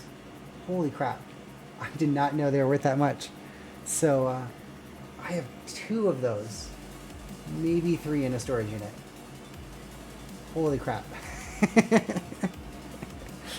Holy crap. Holy crap. That's awesome. So yeah, so I've taken to lately buying extra copies of the really big Lego sets and sending them back to my parents, back into storage. So if they mature, I can go nuts. And get and resell them like this. And it's true. Like some of these sets, really appreciated. The original Cafe Corner set that goes for $1,700 if you sell that box. I don't have that box. I just have it built. But yeah, those kinds of things can be an amazing investment. And they appreciate shockingly well. And my thing has always been, that's great. If they can appreciate and I can sell it and have that money available for future house or furnishings or even funding things like this, that's great. And if not, if they, for some reason it falls out and they stop becoming valuable anymore and the money goes back, the value goes back down, then I'll have more Lego. So it's a win-win. I figure I'll be happy either way. So that's the combo of things I do to mass purchase a bunch of sets, to always buy them at a discount when I intend to use them for building purposes, and if I don't intend to use them for building purposes, then I keep them as pristine as possible, put them in a storage unit, and I've been just saving them up. I know one person in my Lego user group. It's a sort of a a club essentially. We do shows together and other kinds of displays sometimes. One of the members had a Lego set, a Star Wars Lego set from the 90s, and he sold it for $10,000. And so once I heard that he had done that, I suddenly was like, all right, I'm going to start buying some copies of Lego sets. and maybe in the future be able to win a healthy price for them. So yeah. All right, side note, I do not like how weak this back wall is. I don't know why it is, because it's not like it was attached before. All right, I might need to play around with that. Make sure that... Oh, you're not looking at what I'm looking at. I don't want this to come off, and right now it feels like this is a little bit flimsier attached than I thought it was. And I don't think it's because of the way I rebuilt. I think it was always that way, and I just didn't notice before. So it's hitting me. I'm reflecting on it. I might need to do something about it.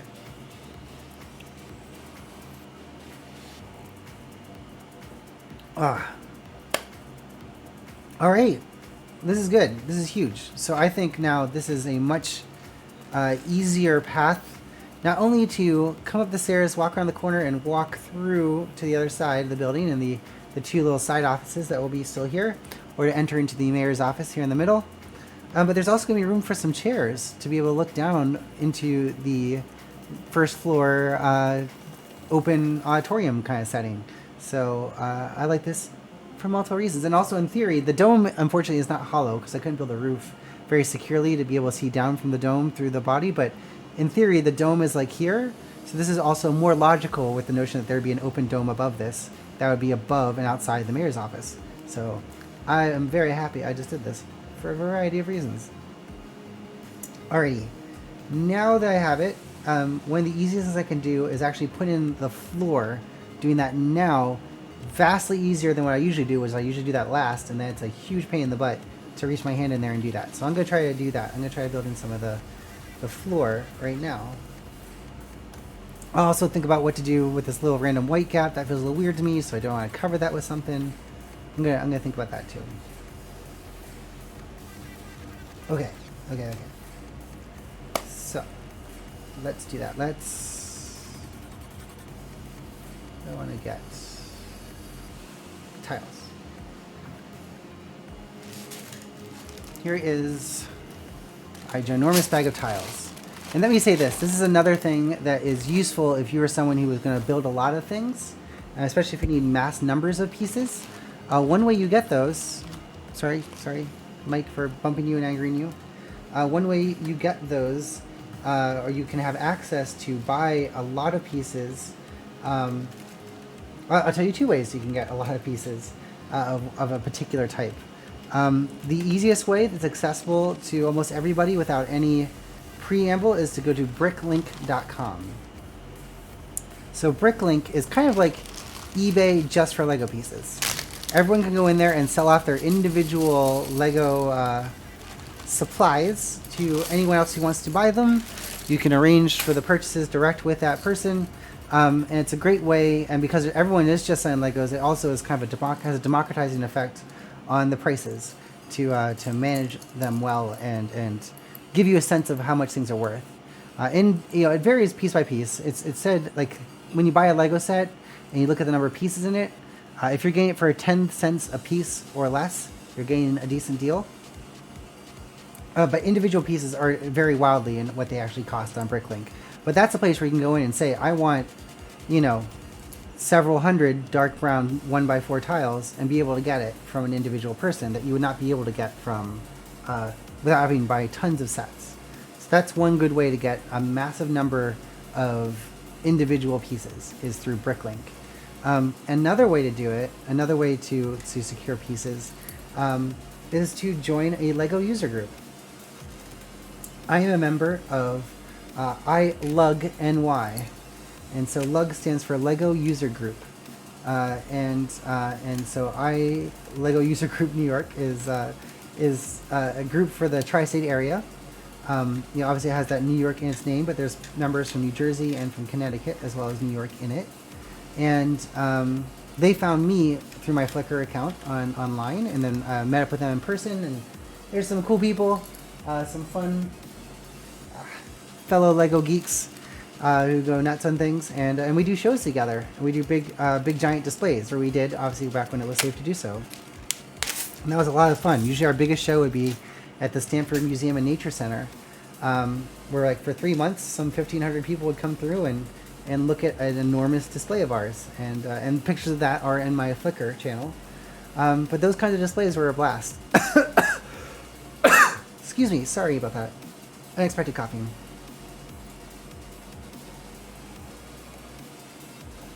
Better.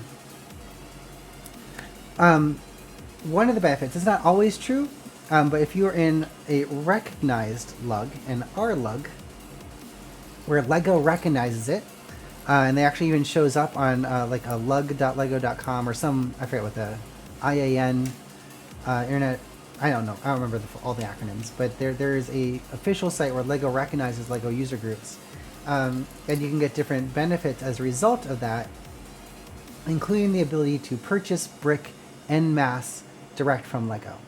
And so that's a very, very cool perk. We go in as a club together and do it. We each get like a portion, a certain allotment that we can fill up based on our performance each year. And then you buy pieces direct from Lego in bulk. It's not something that you can do as an individual consumer.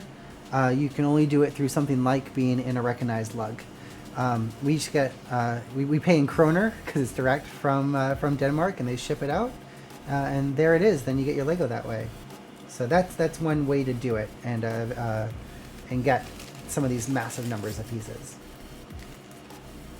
All right, what was I thinking here? I keep slowing down the floor. I'm finishing this floor. All right, so.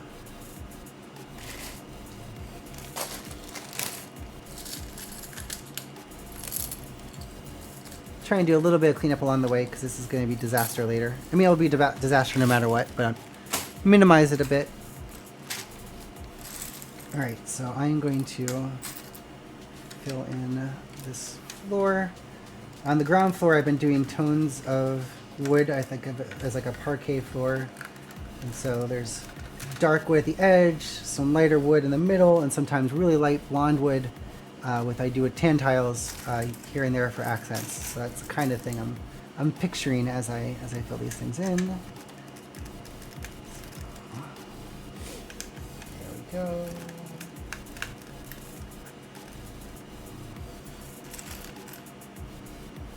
Let's do.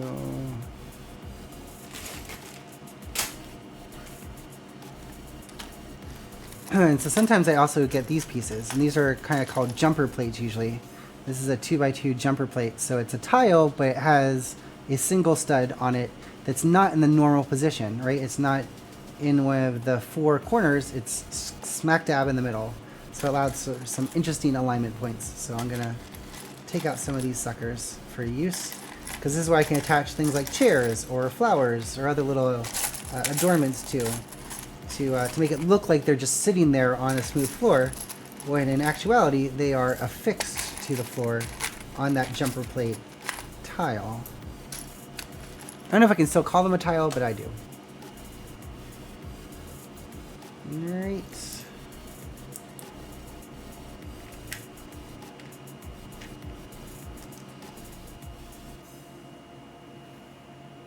Yeah, I just put a plant here. I'm not going to worry about the white. I don't think.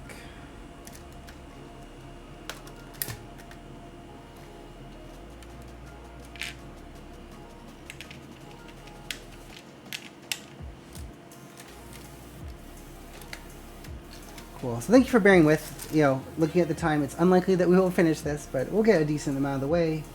And I, as always, appreciate all of you choosing to come here, choosing to spend some time with me, seeing what we can get up to here, and make a little bit more progress until finally this building can be declared done on that future golden day.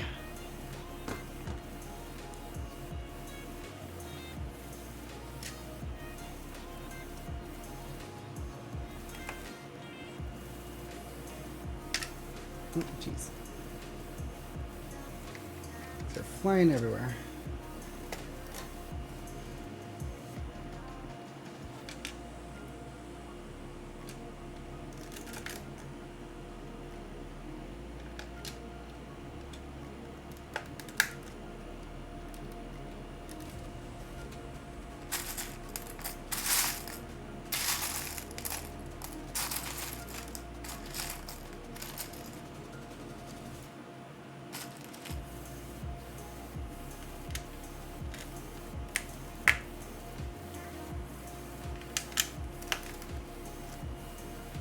So I don't know how well you can make it out. I'm doing these little side parts here. Just filling in these tiles. I'm kind of moving semi at random. I mean, obviously I'm duplicating the design, but I'm going straight forward. Most of it's obviously just these straight up brown inside the dark brown, but I'm also going to put a little touch of tan in here. A little bit of visual interest, which also look interesting when the sides are finished and filled in. I'll go with mash with that.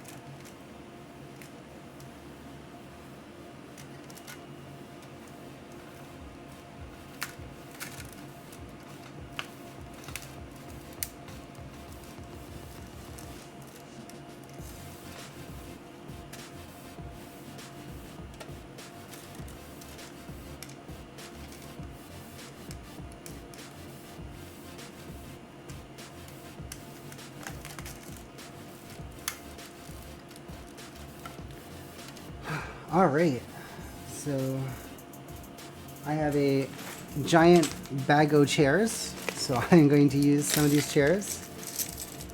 I think I've been using brown. I used brown chairs on the first floor, so I'll use brown chairs up here, little wooden, uncomfortable chairs to watch the proceedings. You don't want comfortable chairs, because you don't want these citizens coming in and bugging you for a long period of time. So we're going to use some stiff chairs up here. So they can technically watch, but we also kind of encourage them to just, move along. You don't need to stay here forever. We don't need to hear your whining. It's a very charitable view of citizen participation in government, I guess.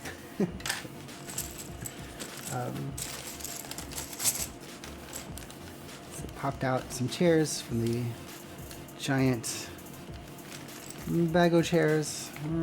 This is not all of them. I have more chairs in many other places, but this is the bag I could find of chairs. Let's see how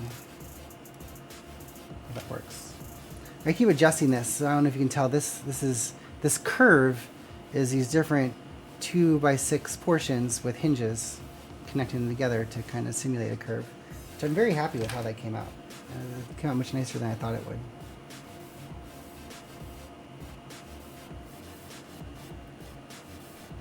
Alright, that's maybe, that's might be too close, so yeah, I'll do that. Someone can still get in that door, that's the important thing. I start placing where I think these chairs can go, and then I'll actually attach them as I build.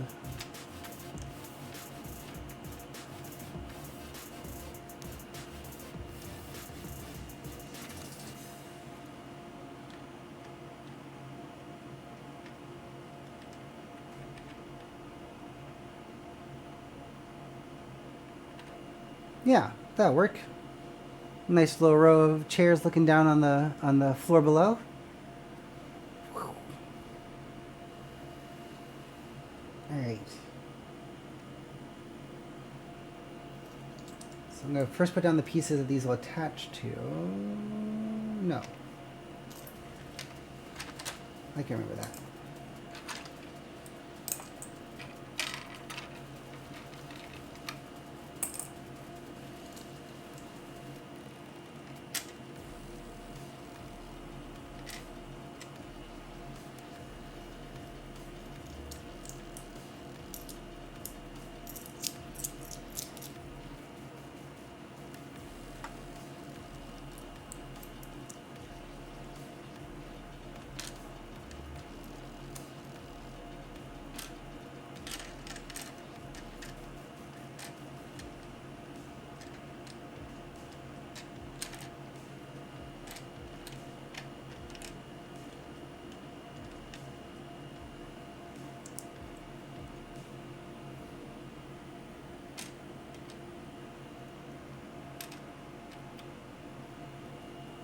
I'm trying to lay down these things without actually attaching them yet. See if I can figure out their placement. Then I'll affix them and put other parts around to create the actual design of the floor.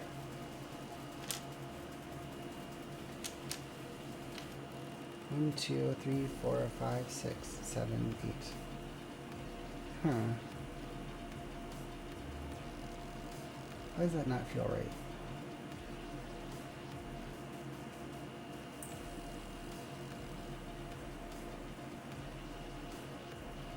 One,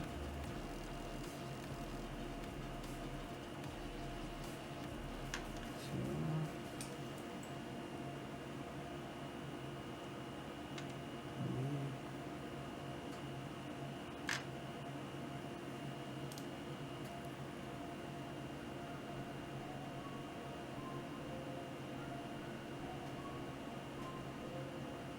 Those are touching, that's why.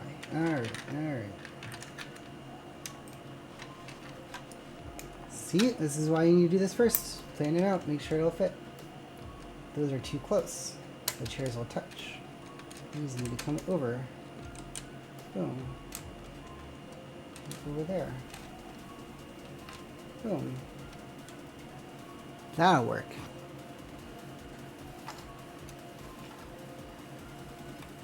Alright, so if I do that, what kind of design can I make on the floor?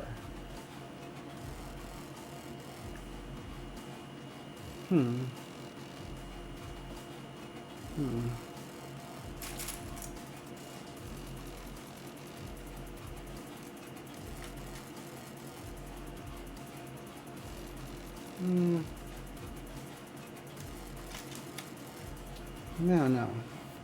Alright, I'm gonna pull this aside. I'm gonna try to simulate a floor, because putting this, actually attaching it and then unattaching it will be an enormous pain in the butt. So let's try to lay out what it would be. How you holding in there? I'm sorry, I feel like this part got very quiet and dull. I do not mean to be ignoring you or boring you.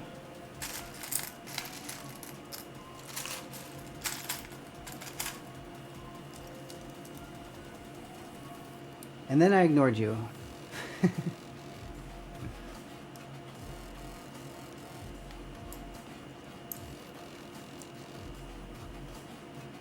No.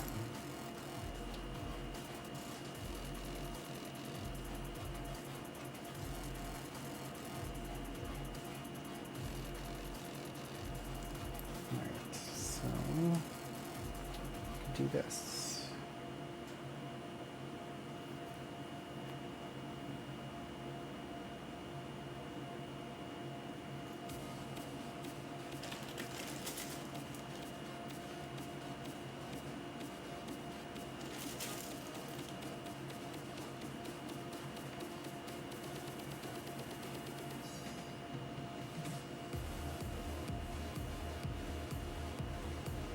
Alright, that could work.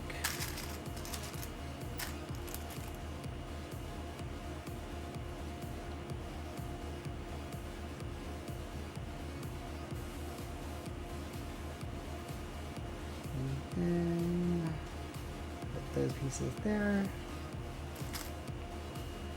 Again, this is me just trying to see what kind of design would work with these pieces that will have the studs on them having to be there for the chairs to be spaced properly.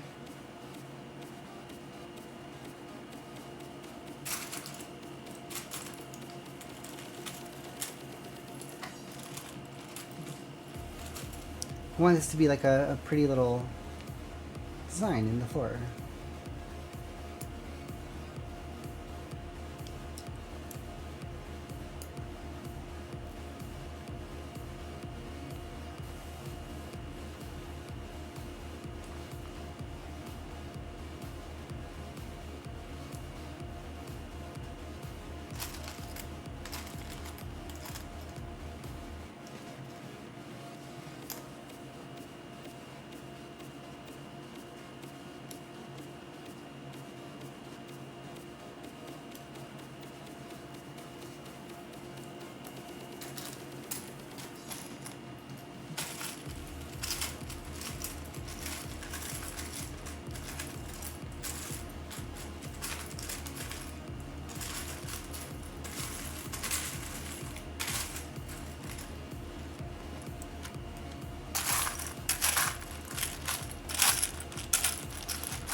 This is a lot of the building process, just searching for pieces.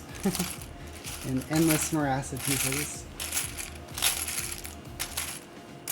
It's pretty to sort by color, but it does sometimes make it a little bit harder to find things. Unfortunately.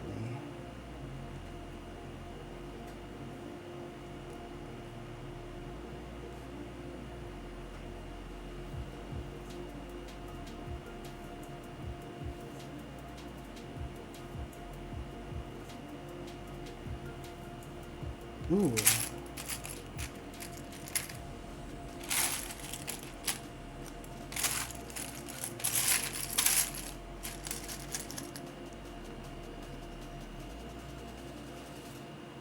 Okay, one challenge is if I do these little L's on the corner, I don't have the pieces, the 1 by 1 brown pieces for those ends.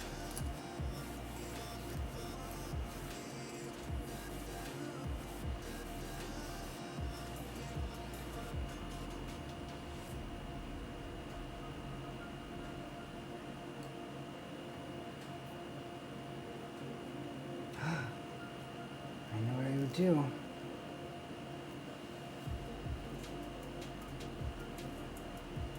Ah, genius.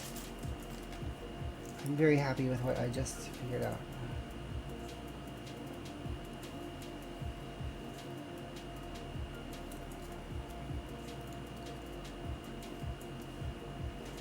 Alright, sorry, again, I'm very conscious. You're just silently watching me do stuff.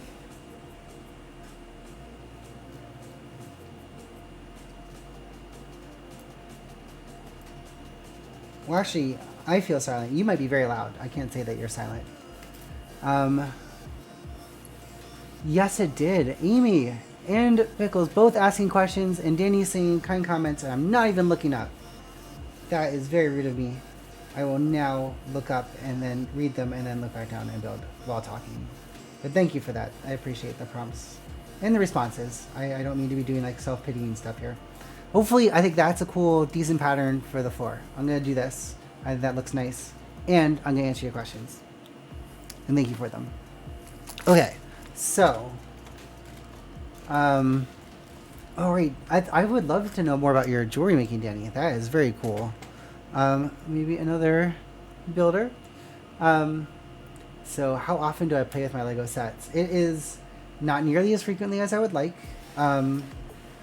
Yeah, I did do those shows, and in many ways those shows were kind of an amazing thing. Yeah, I mean, I posted on Flickr for myself and on Reddit. I haven't used that, I haven't posted to my Reddit account in a long time. And I hope to bring them together. I had a girl Reddit account and a boy one. My boy one has a ton of karma, all of it Lego connected, Lego related. And so I do want to kind of resurrect that account. But I haven't, since I'm not out to everyone yet, that has not happened there yet. So hopefully that will happen, and I'll be able to bring those parts of me together for display and mixing. But all that was to say, so I used to post on those things, and that was nice. But I would build the things, and then they would just go into a box. Like I couldn't fit them. I would put them in giant storage bins. But it was kind of a bummer because I wasn't like using them or looking at them because I didn't have the space to display them. So joining that Lego user group and starting to do the shows was amazing. I loved that, and it let me do so much more with my sets and be able to engage them and to arrange them together and do other things around them that I felt like I was using them for the first time when we did those shows. So I was very grateful to the Lug for being a member and having that opportunity to do it. And so that's kind of when I think of myself as sort of playing with my Legos, because I'm actually getting to see them in the sort of the intended environment versus the one-off situation of me building them. And now it's been very infrequent. We had already started to cut back on shows because we have a number of people who are very active participants, but not everyone is or can always be. It got to be a point where I was, we'd have that 3-month show in Stanford at the museum, you know, and we'd have like 10 people out of 40 being the most active contributors, and it got to be a load, especially for the person who organized that event, to be spending so much time on it. So some of our shows started to drop off even before the pandemic, and then when the pandemic hit, no library is holding a public display for us to build a little mini city for people to bring their kids in to come look at and stuff. So that definitely cratered, understandably. So it's a good question, what will come back and when anything will come back to kind of revitalize that. So for the moment, I don't really do anything with the Legos other than build them and then either put them on display in my office at work back when I went to do work, or put them in another box in my storage unit 10 blocks away. So sadly, there's little building currently happening. And that's probably going to remain true for a while, which is another reason why this is so wonderful, because it's another opportunity to dive back in and reconnect with my pieces. This building is something I have been working on for years at this point, but not actively building. I built almost all of it, and then I never finished the interior, and it just kind of sat there. And so this has been a wonderful opportunity for me to kind of finish off these buildings. Because I didn't want to build anything new until I had finished off these buildings. I don't consider a building finished until I've done its interior. I actually have several more buildings like that. I have a sushi restaurant and apartment or offices above. I have a bar and apartment building with a bar on the first floor, and I have a newspaper office. All of which the exteriors are done, but the interior is completely unfinished. And so I'm hoping to move on to those, both as source material to share with you, and it's motivation and opportunity for me to kind of really finish those items and feel like I can call them done, and before moving on to something completely new, to build from the inside out. Okay, so that was a long babble in answer to your question, but I very much appreciate it, and it's a good one, because the answer is not as much as I'd like, but still a decent amount thanks to this show. So Amy asked a very good question. And that was kind of, how did kind of finally bracing with my gender identity affect my Lego building? Because it absolutely had an impact. It definitely had an effect, and it was, each, especially, I think I've said this to a number of you in the past, but in January 1st of 2016 is when I shaved off my beard and finally tried to give feminine me a try.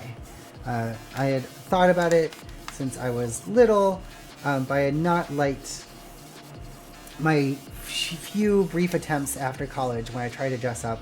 I found it depressing. It was not encouraging or exciting. It was kind of sad. When I didn't know what I was doing, and I didn't know even how to research what I was doing. And so the end result, when I looked in the mirror, was something that was discouraging rather than euphoric. I was bummed out.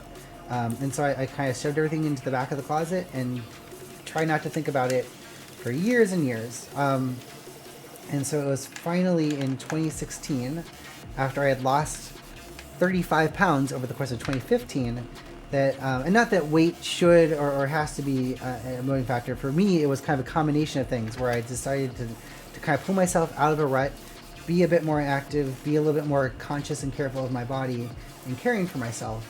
And that also kind of gave me the thought of, oh, well, if I do that, maybe I'll also, if I, as sort of a treat for reaching my health goal, I would also then, if I could get back to my sophomore weight, I would then try that whole dressing thing one more time, that fantasy that had been in the back of my head since 5th grade. And so I did. I got all the weight lost just in time for the new year. And so January 1st, 2016, I woke up, I shaved off my beard and arms and everything else and went for it. And I was very pleasantly surprised at how I looked. And partly because I had spent so much time researching on Reddit and other locations, seeing what to do and how to actually try to give the best shot at this version of me that I could think of together, and optimize my chances of success. And So all that's to say that realizing that that was something that I thought could actually be a thing, that I liked how I looked, that I was happy about it, I was excited about the opportunity to see where else it could go. My evening activities shifted from I'm going to sit in front of the TV and build Legos or play video games to I'm going to make myself up and try out some outfits that I just bought online. And that was what I started to do multiple nights a week, and that consumed a huge amount of time. And so in a final roundabout answer to your question, it had a huge impact on my Lego building, because as I was exploring, since that was like a spare time activity, all of my spare time was focused on working on my presentation. And so that was fun, that was exciting, but I was sort of sad at how much that did take away from other activities, including building and constructing things. And even with my Lego group, with my lug, I started to participate less and less because I was so enthralled with it, especially once I started going out and meeting people. And when Jessica and Ashley, who are two people here in the chat, I started to hang out with them.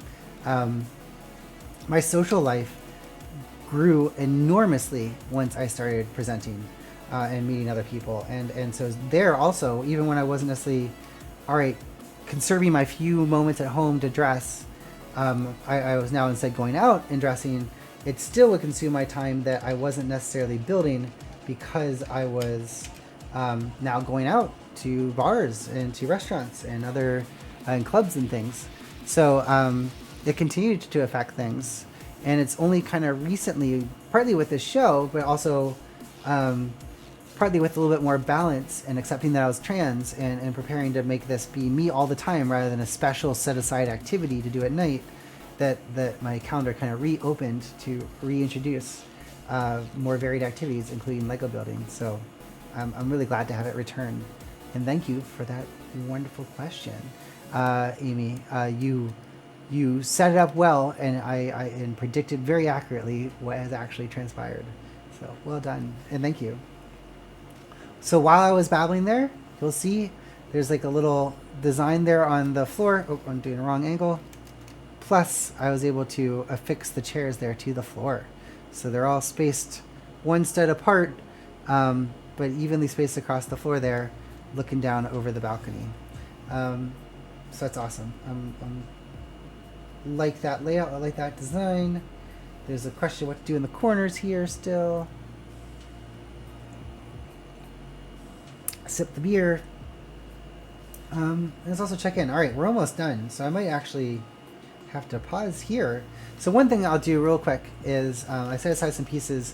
So you might have noticed as I was building the walls, I built these little things into these little black things, these little that you'll see sticking out the wall there, are these elements. These elements, you can see, have the shape of a normal brick on the top and bottom, but they also have studs on their sides. And so I'm going to use that to put wall decorations on. So basically, picture hangers. And so I have some pieces I set aside to build a couple little frame pictures that I'll put together. That's awesome, baby. Well done, well done. All right, So despite the appearance that I was just kind of going nuts and figuring out things on the fly, I did do a little bit of pre-planning.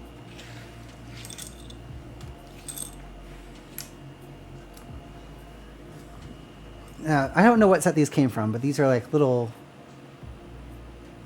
They kind of look like pictures to me, little contemporary things. So I figured I would frame them and put them in little gold frames and hang them on the walls. And so I have these little silver pieces to make up those frames. And so let's pop them together, and we'll see if we can do both of these simultaneously. Oh, if they don't slide around in the remaining 6 minutes. Did not have gold or light tan squares, at least I could easily find. So I used these nougat colored bricks, these plates, 2x4 plates, as the backbone of these pictures. I put these pieces around as the edges of the frame. And then these little things as little adornments on the corner to make it look like a little ornate gold square frame. Very thick frame for these pictures. But you know, it's a government building. You're going to have some ornate, overwrought frames, right? That's how it goes. I do have like some different pictures in here, but I didn't readily find other printed tiles, so I'm just going to use these two. Boom! 2 little picture frames. And then because these have these little spaces in the back, I am going to attach them to... Oh! I just pulled that whole wall off. I'm going to attach them to the wall here on either side of the mayor's office. Or no, I'm going to hang these on the wall on the side. That's what I'm going to do. So this one will go right here.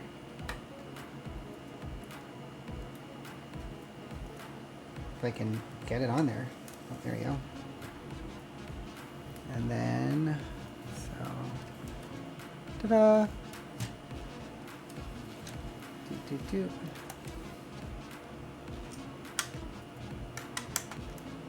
Boom. Ta-da! So we got some nice framed pictures on the wall, either side. Nice. I have these little shields. I could have sworn I had 2, but I can only find 1. Shoot. I was thinking that would maybe be what could go here on this wall, but I only see 1 of them. So we'll have to come back and maybe do that later. Next time on. But thank you. we got pretty far. I feel a lot happier about how the second floor is playing out. I feel like the much easier to pass through. It's less cramped and squished. The mayor will be happy to have a much larger office. You can see when this part comes in here with this has the balcony on it over the second story. So when you clip the balcony on there, boom, much larger square office, appropriate for the mayor. So I like that a lot better. That'll be nice. Yeah, and this still connects nicely and properly with the side wings. So you can see you'll come up the stairs and walk around, and boom, you can walk right out and look down on the gallery, or walk into one of the 3 offices around the top floor. And so I'm thinking like this one will be like a county clerk. You can get your marriage license or what have you, and then another one will be some other office. I'm open to ideas on what the other office is here in Town Hall, City Hall. Thank you so much. As always, you have been so awesome, and I am very, very appreciative that you were willing to spend time here and come hang out with me and watch me build a bit and babble on a lot. It means a lot, and I really do appreciate it, and I have such a fun time.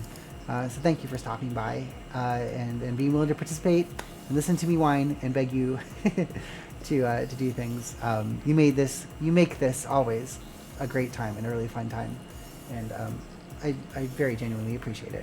All right, I'm going to stop repeating the same thing over and over again, just to say that once again, you have made a great decision by choosing to come by here and participate on the Builder's Block and the Transverse Network overall. And you'll get to see so many awesome and amazing shows. You'll get to catch tomorrow Behind Open Doors is a special Q&A session that Jeannie will be leading. It's a great show to talk about some of the more sensitive topics that sometimes creep into the world, especially for those of us who have the added flavor of being trans people or being with others in the life who are not cis, whether you're identify as trans or gender nonconforming or non-binary or any other part of the umbrella that we all fall underneath. So I encourage you to stop by and check out that show. Certainly next week on Tuesday, we have a break right now for Queer and Teen Kitchen, but that will come back with the amazing Billy in September, and I believe I will be there to kick things off with the cooking session. So pray that I'll figure out something to cook. You'll be able to find the amazing transgender show, the flagship of our series, with Emily, the amazing Emily, doing an amazing interview series on Tuesday. Before we come back around to another episode of Builder's Block with another one of our builders. And sometimes, it doesn't always happen, but you might also get an episode of the Valkyries in there, potentially on Friday, and watch people game and have fun and chat with each other. So thank you all so much. This is so awesome. Thank you. I'm seeing wonderful Danny, Emily, Ashley, Jeannie, Pickles, Jessica, Amy, and everyone else who stopped by. It's so awesome. As always, you have been awesome. I have been Jess. This has been the Builder's Block. Go out there, keep on creating, keep on building, and keep making this world a better place. I love you all, and I'll catch you next time. Bye. And now I have to find the button to stop it, and